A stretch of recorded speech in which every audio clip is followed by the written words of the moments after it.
마귀들과 싸울지라 제약 벗선 형제여 담대하게 싸울지라 저기 악한 적병과 심판날과 멸망의 날 내가 선난 눈앞에 곧 다가오리라. 할렐루야.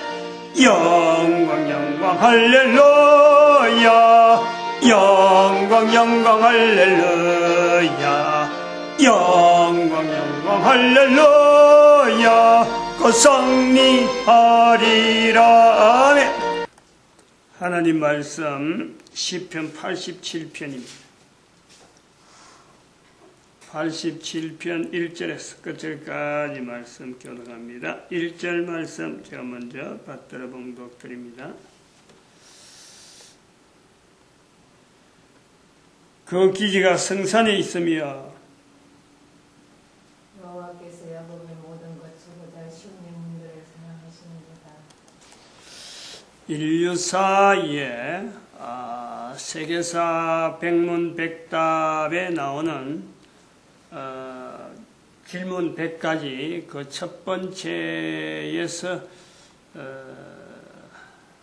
농경발상지는 사시아인가 라는 그 질문으로 되어 있는데 그 질문을 통해서 일본 사람들이 역사관, 일본 사람들의 교육자들의 세계관, 일본 사람들의 지금 과거사 왜곡, 자기들의 침략을 인정하지 않으려고 하는 그 좀 처절할 정도의 발부둥, 그것이 이런 그 세계사 백문백답의 첫 번째 질문에 농경발상지는 사시아인가 라는 내용하고 같다라는 것에서 우리가 살펴보았습니다. 일본이라고 하는 나라는 역사적으로 또 지형적으로 거기 있는 여러 가지 어떤 형편 때문에 근본적으로 역사 자체에 대해서 어쩌면 문외한의 위치, 교류가 없단 말이에요. 그러니까 상대의 역사, 다른 나라 역사하고 비추어서 자기들의 나라의 역사를 가지는 것이 아니라 자기들만의 역사를 가지기 때문에 이거는 그때마다 얼마든지 변조하고 이걸 얼마든지 요리한다고 할까요? 그 역사라고 하는 일반화되어 있는 지금 현재 모든 나라에서 일반적으로 보는 역사관하고 일본 사람이 보는 역사관은 분명한 차별이 있다라는 것을 지금까지 설명한 겁니다. 그러면 여기 비하면은 대한민국은 일본이 우리의 과거 36년간의 그 환경에서의 일본을 역사 왜곡하는 나라라, 과거의 역사를 인식하지 않는 나라라고 손가락질하고 있는데 그 손가락질하는 우리 자신을 볼 때에 역사에 대해서 얼마나 주관적으로, 얼마나 정확하게, 얼마나 또 포괄적으로 우리의 역사를 통해서 전 세계 역사와 어우러서 이 역사의 어떤 위치를 분명하게 인식하고 있느냐. 적어도 일본 사람이 그 섬에서 자기들만의 역사를 가지고 있는 그 외골수적인 역사관을 가지고 있음에도 불구하고 일본은 세계의 역사에 대한 백문백답을 나타낼 정도로 관심이 있는 사람이다. 그에 비하면은 우리는 손가락질하면서 역사 왜곡을 했다 하지만은 우리는 우리의 정치가들, 우리의 역사학자들, 우리의 교육자들은 과연 세계사 속에서 일본이라고 하는 것을 비춰보려고 하는 그런 노력처럼 우리는 세계사 속에서 우리 한민족의 여러 가지 위치, 여러 가지 어떤 앞으로 지향해야 될 부분을 어떤 지향하는 요소가 있느냐. 적어도 농경발상지가 사세인가 제목 자체가 가지고 있는 그 어설픈, 그리고 거기서 나타나는 왜곡하려고 하는, 인류사를 왜곡하려고 하는 그 시도, 이런 시도와 같이 우리는 인류사 전체에서 우리 민족의 역사가 어떻게 영향을 미쳤느냐, 이런 부분에 대한 시도는 과연 하고 있나 이거지. 그저 수동적이잖아. 우리나라 조선 역사가 어떻다, 중국과 관계가 어떻다, 일본하고 있었던 내용이 어떻다, 이런 거지. 실제로 지금 현재 역사를 배우고 우리가 젊은 사람들이 어떤 미래를 향해서 전 인류를 향해서 나아가는 이런 시점에 있는 이런 분명한 기로에 있음에도 불구하고, 상황이 그래 있음에도 불구하고 우리의 역사를 통해서 전 세계 인류 가운데 어느 방향으로 나아가겠다라는 이런 기치를 내걸 내용이 있느냐, 이런 시도를 하느냐. 우리 한반도는요, 일본, 중국을 향해서 역사 왜곡을 하고 있다라는 말을 할 자격이 하나도 없어요. 그만큼 역사에 대해서 너무 문외한 들만 있다. 역사에 대해서 문외한 들이 현재의 우리 사회를 지도자의 위치에 있다. 그런 사람들이 있으면서 그런 역사를 몰라도 지도자로 인식이 되는 이 대한민국의 어떤 그 그룹이, 그런 문화가, 그런 어떤 계층이 형성되어 있는데, 우리가 다른 나라를 향해서 역사 왜곡한다고 말할 어떤 명분도 없어요. 대화가 안 되는 거예요, 대화가. 역사학자든, 역사는 역사학자들이나 하는 거지, 일반 지도자들은 역사를 몰라도 된다, 이런 것이 딱 박혀 있는 거예요. 그런데 어떻게 우리 민족이 전 세계를 향해서 어떤 기치를 내걸겠어요? 역사학자들이 어떻게 전 세계에서 나가는, 역사학자들은, 우리 현재적으로 역사학자들은 과거에 있는 자료 발굴해가지고 그거 모으기에 바쁜 거예요. 그거 모으고 만날 뒤처지가지고 앞으로 나가야 될 국가의 장래에 대해서는 전혀 모르는 거예요. 그저 자료가 뒤처져 있는 그거 모아가지고 다른 나라하고 짜맞추게 하는 그 일을 하는 게 역사학자들. 정치가들이나 이 참 앞선자들, 엘리트들이라 하는 이런 계층에 있는 사람들은 역사를 전혀 모르고 있어요. 그런데 지금 언제 어딘 젊은 사람들에게 국가의 비전이나 앞으로 소망, 일거리 창출, 뭐 창조적인 일, 이런 일을 요구는 말이야 그냥 구호로 외치고 있는데, 애들한테 뭐 준 것도 없는데 애들 하여금 억지로 개내려 가는 게, 먹인 것도 없으면서 아니면 뭐 속에 있는 거 토해내라 하는 이런 식의 요구를 지금 우리 사회가 아주 이상하게 지금 이런 걸 이율배반적인 대단히 모순적인 교육 정책도 그렇고 여러 가지가 그 있단 말이에요. 그러니까 그런 내용에서 여기서 다루고자 하는 이런 내용이 이 부분에서 분명히 어떤 우리 민족 자체가 가지고 있는 그 요소에서 그런 부분을 좀 연결할 수 있는 그 계기가 되면 좋겠고, 한편으로는 이왕의 역사에 대해서 공부하고 역사학자들이나 또 정치 지도자들이 역사에 대해서 공부한다면은 요 요소는 분명히 가지고 있어야 된다. 그 이야기한 거예요. 5가지 이런 자격이 있으면 좋겠다. 자격증이 좀 이런 거 검증을 하면 좋겠다. 5가지 이야기했고, 그리고 역사를 보는 시각이 현재의 우리나라 역사를 보는 시각도 그렇고 전 인류를 보는 시각에 대해서 역사가 왜곡이 되어 있다. 역사의 기록이나 역사적인 흔적들을 표현하는 자료들이 전체적으로 잘못 기록이 되어 있고 잘못 표현되어 있다. 이러한 시각이 필요하다. 그러므로 단순하게 일본의 역사가 어떻다, 중국의 역사가 어떻다, 이렇게 단순하게 볼 것이 아니라 우리 역사 자체도 기술되어 있는 그 요소에도 분명히 잘못된 요소가 있고, 잘못된 있을뿐더러 온 인류사를 나타내는 여러 가지 자료들에 거기는 거의 대부분이 어떤 거는 뭐 거의 100% 엉터리 자료들로서 사료로 남아있을 수가 있고, 100%라고 할 정도로 보존이 잘 되어 있다는 역사자료를 하더라도 그 내용에는 역사적인 가치로서의 어떤 기술에는 인류사 전체로 비춰보면 왜곡될 수 있는 요소가 있다. 요거를 붙잡아야 돼요. 이걸 찾아내야 돼요. 이왕의 역사를 다시 한번 점검하고 인류사를 살펴보고 우리 국사를 살펴보고 또 옆에 나라 일본사라든지 중국사, 인도사, 저쪽에 이슬람 계통에 그리고 유럽 전체를 우리가 조금씩 넓혀가려고 하면서 전체적인 내용이 그런 세계사 그런 자료들이 아무리 튼튼한 고정을 해가지고 여러 사람을 통해서 내한테 전해진다 하더라도 거기에는 반드시 왜곡될 수 있는 요소가 있다. 요거 자체를 반드시 발견해야 돼요. 그런 요소가 있다는 기준을 분명히 가지고 있어야 그 시각을, 눈을 바르게 가진다는 거예요. 왜곡될 수 있는 부분에서의 말씀을 지난번에 했잖아요. 그 문자가 없는 시대에 있는 있었던 내용을 문자 시대에 이르러서 기록했단 말이에요.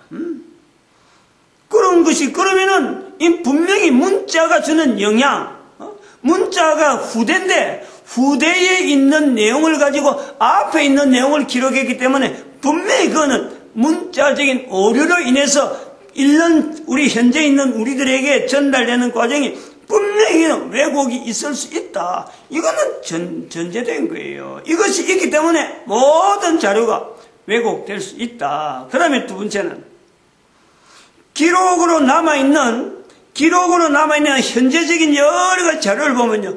어느 기록이든지 마찬가지야. 어떤 기록에도 거기는 기록하는 주체자 한 사람이면 한 사람, 어떤 상황이면 사냥, 거기에 보는 시각, 기록자의 어떤 기록자의 어떤 의도적인 그 요소가요, 분명히 들어있다는 거예요, 거기에는. 기록에는 그래. 또 하나는 사람들의 행동, 과거에 문자가 있을 때나 문자가 없을 때나, 지금이나 옛날이나 앞으로나 마찬가지로 모든 행동을, 사건을 이루고 어떤 뭔가 그 자료가 남아있고 되는 그 속에는 항상 사람의 행동이 들어가기 때문에 그것이 역사 자료로서 어떤 가치가 있는 건데, 전체가 돌아간다 이런 거는 아니잖아요. 그 역사 자료가 볼 수 없단 말이에요. 그러면 사람이 한 어떤 사건이나 어떤 여러 가지 정황 때문에 그 역사 자료로 넘어온다 그러면은 반드시 거기에는 그 사람이 당대의 문화 속에서 나타내는 신앙적인 요소, 그 신앙적인 요소가 영향을 받아서 그 사람이 그런 행동을 했다. 요 요소의 요인을 반드시 찾아내야 돼요. 근데 그렇게 안 찾고 자료가 남아있으니까 왜곡될 수밖에 없다. 그러므로 100%라고 할 수 있는 내용을 갖고 다 왜곡이 될 수 있다는 요소를 우리가 찾아내야 된다. 그런 것이 세계사 백문백답을 하면서 처음 가진 자세가 바로 그것 때문에 백문백답 전부 다가 한문에 다 왜곡될 요소가 있겠다라는 것을 가지고 접근을 한 것이 지금 우리가 첫 번째 질문에 딱 걸린 거예요. 그리고 어떻게 보면은 이 첫 번째 질문에서 서아시아가 농경 발상경하는 이 질문 자체가 잘못된 내용을 가지고 우리가 지금까지 쭉 해오면서 이것만 붙잡아도 다음 자료는 안 읽어도 이거는 훈련용으로 개인이 앞으로 그 책을 보면서 인류사가 어떻게 왜곡되어 있을 수 있겠다 하는 것에 하나의 그 어떤 어떤 자료, 어떤 부분에서 이게 왜곡이 있을 수 있겠다라는 것에 대해서 본인이 개인적으로 적용해 볼 수 있는 그런 하나의 자료라고 볼 수 있는 거예요. 일본 사람이 본 거로서 기술을 해놨으니까 굉장히 객관적이면서 목사가 그려낸 내용이 아니라 신앙적인 상황이 아니기 때문에 더욱더 목사가 지적하는 이 내용이 완전히 배제되어 있기 때문에 더욱더 이것이 하나의 훈련하는 용도는 좋을 거다. 그래서 어떻게 하다가 제가 지금 이 장도 보면 이렇게 진행하다가 인류사 참 이 첫 번째 질문에서 그만 끝낼 수가 있겠다 하는 것 제 생각이 들어요. 뒤에 갈 필요가 없으니까. 앞에서 이렇게 어떤 요소만 이야기 안 하면 뒷부분은 자연히 나올 수밖에 없으니까 뒤에까지 나갈 필요가 있겠냐 하는 생각이 제 생각인 거예요. 어떻게 될지 모르겠어요. 어쨌든 간에. 어쨌든 지금 우리가 이 인류사의 어떤 왜곡 부분을 우리가 접근하면서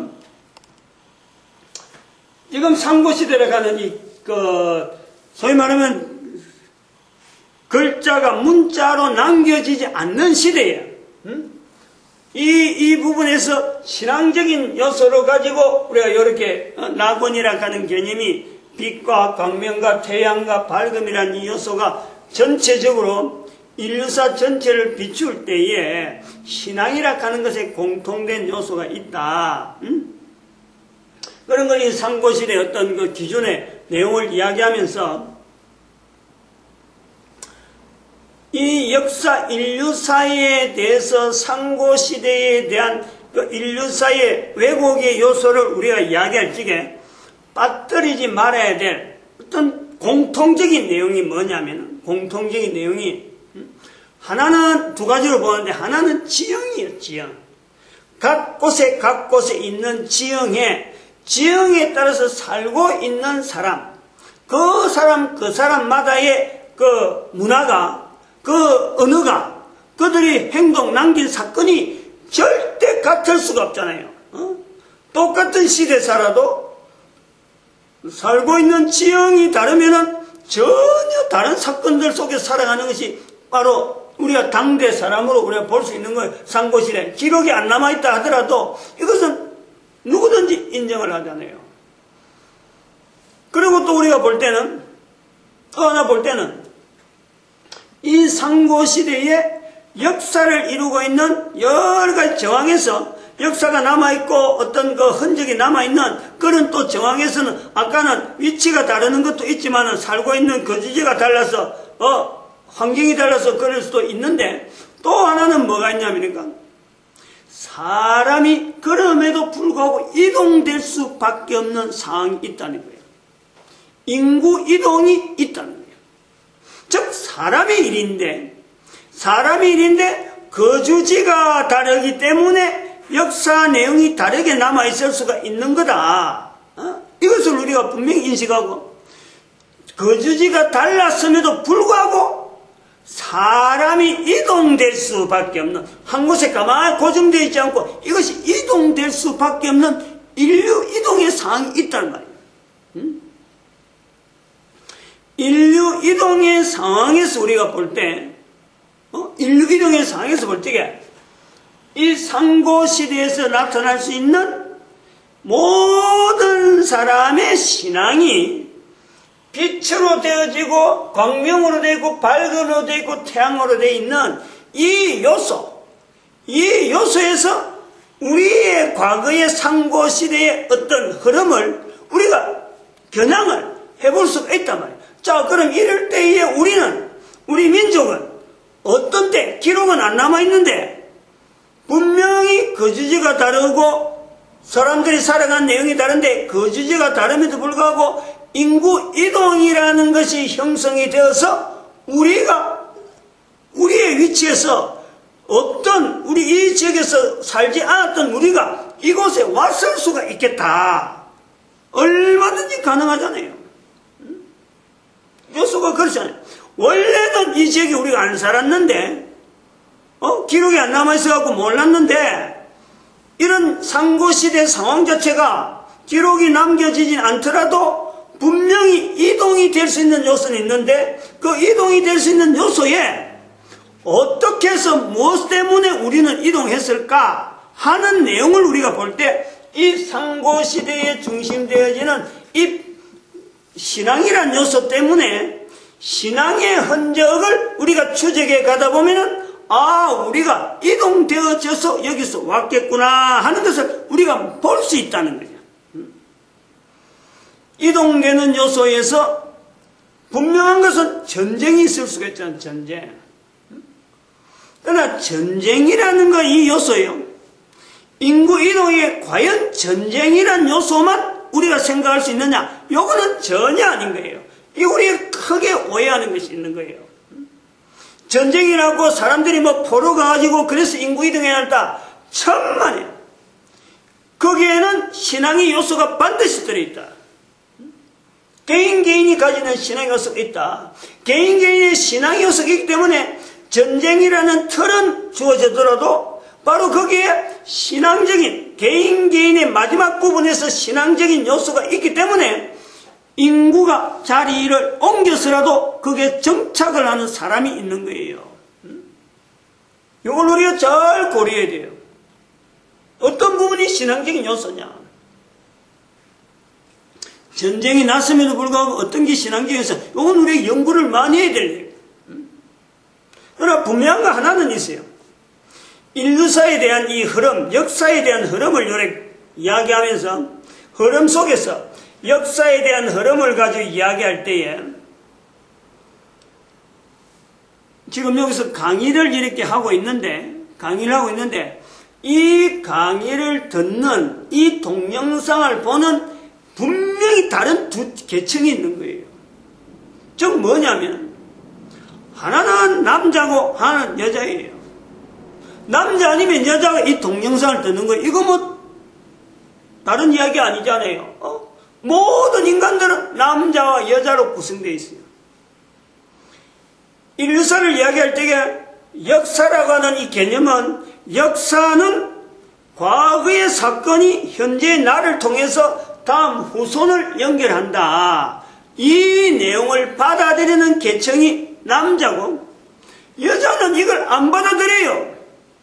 이 내용의 의미를 여자들의 안 받아들인다 하면 좀 그한데 우리가 정규분포를 이렇게 보고 정규분포의 분포에서 봐가지고 적어도 정교분포에 의한 어떤 표준편차라든지 정교분포에 의한 적어도 뭐 1시그마, 2시그마, 3시그마까지 안에 있는 뭐 99.5%에 해당되는 사람은 거의 대부분이 이렇게 범위에 드는데 어떤 분 0.5%가 남자라도 이렇게 안 될 수가 있다. 그건 어쩔 수 없어요. 그 범위에서 벗어난 사람은 뭐 됐단 말이에요. 그러니까 정규분포라고 하는 우리가 통계를 이야기할 적에 일반적으로 적용하는 정규분포 범위 안에 3시그마 안에 들어가는 남자는 거의 대부분이 이런 추적을 해갖고 역사의 개념을 이래 받아들인다 하면은 반대로 여자는 정규분포 3시그마 안에 들어가는 사람들 여자 대부분은 역사를 그렇게 안 봐요. 역사 그렇게 볼 필요가 없는 거예요. 여자는 이 요소가 있는 거예요. 역사가 아무리 뭐 앞에 떼 있고 뒤에 있다 그랬어도요, 여자들에게는 당장의 지금 현재 문제예요. 내가 현재 나를 보호해줄 분명한 방패가 있으면요, 앞에 없다면 뒤가 없다면 이거 관계가 없다니까. 이거 신경 안 써. 당장의 내 생명이라든지 내가 거느릴 가족들에 대한 안녕, 먹을 거 입을 거 있으면요 끝나는 거예요. 거기서 종족의 보존은 남자에게 있고 생명의 보존은 생육하고 번성하는 것은 여자에게 있는 거예요. 요거 차이 때문에 역사라고 하는 이 개념을 갖고 이야기하고 전해지는 과정을 받아들이는 이 내용은 남자들이 받아들여요. 그래서 전쟁이라고 하는 상황이 닥치되면 남자는 종족 보존에 의해서 여성을 땡기지만은 우리의 종족을 보존하기 위해서 국가를 번성시켜서 여자를 땡기지만은 여자가 끌려가는 여자라든지 같이 남자하고 같이 어떤 결혼해서 애를 번성시키는 여자는 그런 개념으로서 종족 보존에 대한 내용이 아니에요. 단지 상황에 내를 통해서 내 주변에 있는 가족들 현재적인 안녕, 현재적인 안정 이것이 보장되면 그냥 거기에 정착하는 거라는 거예요. 그러므로 전쟁만 가지고 사람들의 이동이 되어진다. 천만에. 남자들만 쭉 가봐요. 다 그거는 뭐 몰살되는 거예요. 남자들만 많이 모였으면 그 집단 자체가 와야 되는 거예요. 종족을 보존하려고 해도 좀 보존해야 될 근본적인 대상 되어지는 주체가 되어지는 여자가 없으면요 전쟁 아무리라도 소용없어. 소득 없는 거예요. 그래서 여성이 수확물이 된다는 것은 바로 여성이 가지고 있는 그 근본적인 역사에 대한 개념보다는 또 당장에 있는 당장의 생명 자체가 유지돼야 되는 생존을 해야 되는 현재적인 내용이에요. 현재적인 내용. 요 개념을 잃어버리면 안 된다는 거지. 요 개념을. 그래서 사람들이 인구 이동이라고 하는 개념이 그 상황이 역사시대 이전이나 기록이 남겨진 시대나 또 기록 이전의 시대를 막론하고 어떤 상황이나 전쟁 상황이나 안 그러면 뭐 참 묵고 살기 힘들어가지고 이동을 해야 되는 어떤, 이런 거주지 이동이 생긴다거나 또 어떤 사명에 의해서 옮긴다거나 그 속에 반드시 남자가 가야 되고 여자가 같이 가야 거기서 하나의 문화가 형성되고 하나의 거주지가 형성될 수밖에 없는 거예요. 그래서 나타나는 것이 인류사가 나온단 말이에요. 인류의 이동에 대한 내용을 이야기할 적에 남자와 여자의 차이에 의한 이런 요소를 항상 적용해야 돼요. 항상. 그 전쟁만 갖고 이야기하면 안 된단 말이에요. 전쟁 아니라도 얼마든지 이동이 될 수 있는 거고, 그러나 전쟁이라도 이동이 될 수 있다 하는 그 요소에서 우리 보면 거기에서는 반드시 남자와 여자의 차이에 의한 이동이 성립이 된다. 이것을 우리가 봐야 돼요. 이 이야기가 아주 중요한 요소가 우리나라하고 관계되기 때문에 내가 지금 한번 언급을 하는 거예요. 그건 나중에 또 이야기가 나와야 되는데, 다시 말하면 그거는 왜 우리가 우리나라에 있는 우리나라의 역사를 이해하는데 이 요소가 얼마나 중요하냐 그러면 전 세계 가운데 역사학자들이 풀지 못하는 문제 하나가 우리나라에 있는 무당이라는 이 계급이에요. 무당이라는 계급이. 다른 나라 어디라도 없는데 우리는 무당이라는 계층이 있단 말이에요. 언제부터 어떻게 해서 자생했느냐? 요 설명을 못하는 거예요. 요 설명은 인구이동이라는 개념과 여성이라는 자리에 독특한 어떤 변칙적인 부분에서 어찌 보면 전혀 다른 데서 나타나지 않는 그 현상이 우리나라에 존재하고 있다는 거예요. 요걸 분명히 깨뜨려야 우리 역사에 대한 이해가 있는데 그것 때문에 언급을 해놓은 거예요.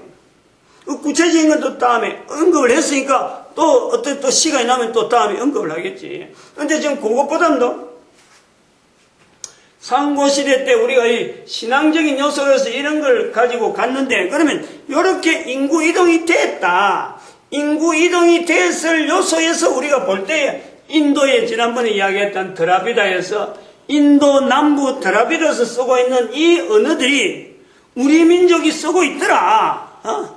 우리는 우랄알타이 언어를 쓰는 줄 알았는데 어떻게 해서 우랄알타이하고 완전히 극으로 바뀌는 저 완전히 북쪽이고 완 남쪽인데 전혀 다른 언어가 우리나라에서는 어떻게 생겼을까? 여기에서 인구 이동의 연대 차이를 본단 말이에요. 즉 우리의 역사 가운데, 대한민국 역사 가운데 우랄알타이는 청동기 시대 때 우리 민족의 이동이, 우리 민족의 정착한 이동에 의해서 되어진 거고, 또 드라비다 언어가 우리에게 들어왔을 때는 이거는 철기 시대 때 남쪽으로 들어왔다네요. 남쪽. 우리나라의 남쪽인데 중국의 남쪽으로 인도에서부터 넘어오는 그 육로를 통해서 우리에게 왔다. 이런 것을 미리 정리를 해놨는 거예요. 인구 이동의 부분에서 이걸 내용을 이야기하는 거예요. 그러면 인구 이동의 요 시대 때, 상고시대 때에 신앙적인 요소로서 나타나는 인구 이동을 통해서 흩어진 수많은 흔적들은 지금 어떻게 되어 있을까? 어떤 내용을 지금 우리가 밝혀볼 수 있느냐? 그래서 지난번에 말씀드린 멕시코에 있었던, 멕시코의 이름이 뭐예요? 볼라도레스. 멕시코의 볼라도레스예요. 멕시코. 요거 내가 적어드릴게요. 이름. 멕시코 지금도 있잖아요. 남아있잖아요. 볼라도레스라는, 이거 전통 어떤 행사를 가는데, 지금은 관광 상품으로 지금 활용을 하고 있는가 봐요. 그래서 관광객이 오면 이걸 보여준다는 거예요. 원래는 자기들이 절기에 하는 건데, 요 볼라도레스가 뭐냐니까 태양을 상징하고 있으면서 또한 단순하게 태양이 아니고 빛에 대한 어떤 신앙의 표현인데 무지개를 여기를 표현하고 있어요. 무지개. 7색깔의 무지개를 얼굴에, 아주 머리에 쓰고 있는 이런 모자를 쓰고 있으면서 의상을 쓰고 있고, 이런 의상을 쓴 사람이 한 높이가, 건물만 높여도 그 20m 정도라고 이야기하는데, 20m 이상 이야기하는데, 하여튼 까마득하게 높아요. 굉장히 어떤 데는 40m를 그러고 나고 20m 이렇게 이상 이야기하는데, 까마득하게 올라가는데 5명이 올라가고, 한 사람은 그 위에서 나팔을 불고, 나머지 4사람은 4방향에서 자기 몸을 묶어갖고 줄을 설설 풀면서 빙글빙글 돌면서 이게 내려오는 거예요. 빙글빙글. 자기들이 아마 힘을, 처음부터 돌리는 힘을 써가지고, 우서부터 이게 돌아가거든요. 몸이 빙글빙글 돌아가면서 한 바퀴 돌 때 줄을 풀고, 또 한 바퀴 돌 때 줄 풀면서 이게 전체가 줄이 쭉 해서 땅바닥에 대일 정도로 그래 되는 건데, 이야기가 내용은 뭐냐니까, 자기들 설명한 내용은 바로 모든 근원에서, 빛에서 근원이 있기 때문에 자기들은 빛을 통해서 빛이 끊어지지 않고 계속해서 빛을 주도록 농작물이 잘 되고 자기들이 행복하고 하는 것을 기원하는, 자기들 대대로 내려오던 축제다라는 거 아니에요. 여기에서 빛이라는 내용이 나오잖아요. 빛. 그러면 요거를, 요 빛이라는 개념이 멕시코예요. 멕시코가 있는데, 그러면 그 당시에 언제부터 멕시코에 그럼 사람들이 갔겠느냐? 그 사람들은 인디안 이전에 알래스카에서 붙어있던 이 지구 전체가 하나의 덩어리로 있을 때, 지구 전체 하나의 덩어리 있을 때를 우리가 보는 거예요.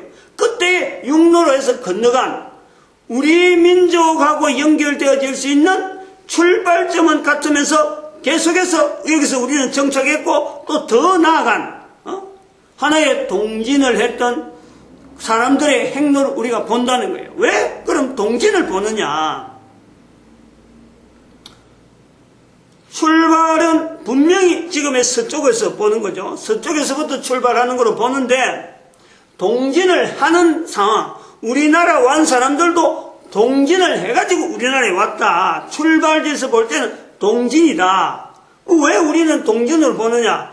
우랄 알타이 언어로서 쓰고 있다는 흔적이 우리는 남아있는데, 우랄 알타이, 우리에게 보면 전부 서쪽이에요.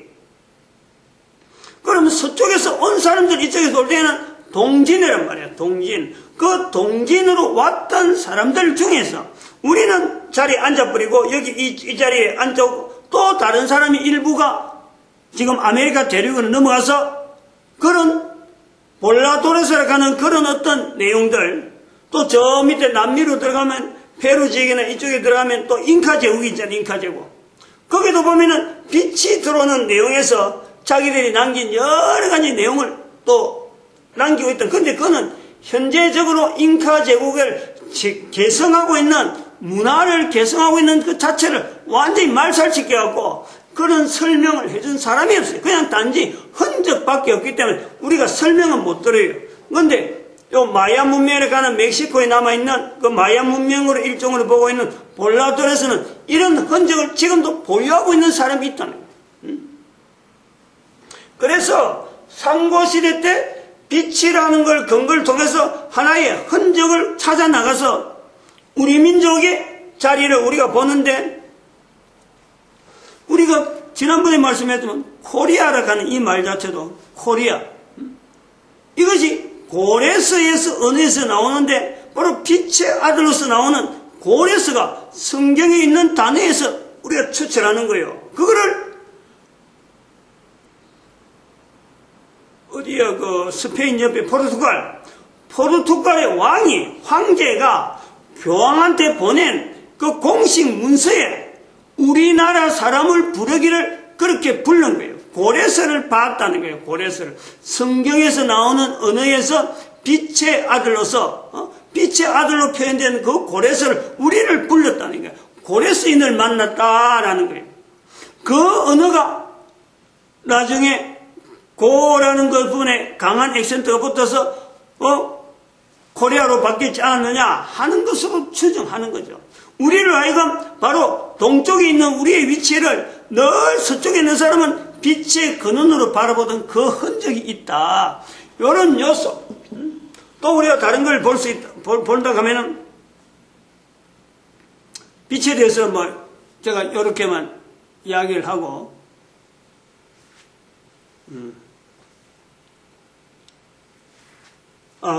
그래서 지난번에 내가 말씀드렸죠. 멕시코의 볼라도레스를 통해서 헬라 신학에 나오는 트로이 목마를 비판해야 된다 하고 언젠가 말씀드린 거예요. 다시 이것은 뭐냐면 문화적인 이 상황에 역사를 바라보는 관점을 대부분의 이 문화, 역사나 여러 가지 요소를 어디다가 전부 다 맞추려고 하냐면은 그 헬라 문화라 할 수 있는 소위 말하면 이 트로이 목마락하는 그 내용을 왜 이야기하냐, 그 신화를 왜 비판해라 하냐면은 오늘날 동양 서양이란 이런 구분을 도대체 누가 불렀느냐, 누가 부르고 그것을 그대로 수용하는 이 자세는 도대체 뭐냐 이거예요. 어디에서 동양이 나오고 어디에서 서양이 나오고 어느 구분이 되어지느냐 이거예요. 그런 구분을 지금 전 세계가 인정을 하면서 축구 시합이나 지금 봐봐요. 피바 축구하면은 유럽 축구를 따라 부르고 아시아 축구를 따라 불러요. 그러면 아시아, 유럽 도대체 이걸 누가 갈라난 거예요? 처음에 하나님께 땅덩어리 만들어놨을 적에 여기는 유럽이라 불러라, 여기는 아시아를 불러라, 그런 거였어요? 그게 없었어요. 언제부터 부르기 시작했느냐? 바로 그렇게 부르기 시작한 때를 이런 헬라의 문화라고 하는 바로 소위 말하는 볼라도레스하고 어떻게 보면 볼라도레스 어떤 이 신앙적인 흐름에서 인구 이동이 되어진 이 부분에서의 반대되는 방향에서 유럽을 중심해서 아시아를 바라본 자들이 자기들이 선을 끄은 거 아니에요. 자기들이 여기까지는 서양이다, 여기까지는 유럽이다, 여기까지는 아시아다, 여기부터 아시아다 라고 선을 끄은 거예요. 그런 개념에서 우랄이 나오는 게 러시아의 우랄 산맥을 기준해서 쭉 밑으로 내려가는 지중해까지, 지중해 흑해로 해서 쭉 내려가면서 에게해를 끊는, 에게해 바다를 끊어내리는 그것이요, 이 사람들이 말하는 동서양을 가르는 표준이라. 그것을 트로이 목마를 하는 걸 위해서 내가 비판해봐라 이거지. 트로이 목마를 비판해라. 응? 인류가 원래가 그런 게 아니라는 거예요. 인류는 원래가 그렇게 불러서 안 되는 것으로서 상고시대 때부터 인류의 이동이라는 것은 빛을 통해서 어떤 통로를 해서 그걸 뒤에서 사람들이 계속해서 왕래가 되어지는 그런 요소가 있다.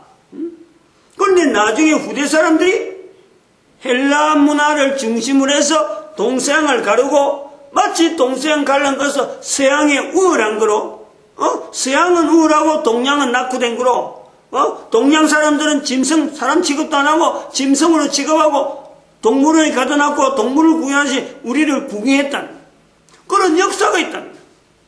바로 그런 역사 속에서 일본이 한민족, 한반도에 있는 사람들을, 우리 민족을 다른 나라에 소개할 적에 서양 사람들이 보는 시각으로 우리를 소개하는데 우리가 지금 그들에게 역사 왜곡한다, 역사 왜곡 해봐야 아무 소용없어요. 이런 것을 받아들이면서 어떻게 하면 비판할 수 있는 분명한 어떤 근거를 가지고 다른 나라의 역사를 언급을 하든지 이웃나라의 역사가 왜곡되고 있다는 것을 이야기하는 이런 어떤 공통적인 전체적인 부분에서 어떤 기준을 해가지고 역사 왜곡을 이야기해야지, 우리의 시각만 가지고 다른 나라를 보고 역사 왜곡이라 하는 말 자체는 안 맞다는, 우리 자체가 그게 안 맞다는 거예요. 오늘 여기까지 하겠습니다. 기도드립니다. 할렐루야. 함께 하십시오.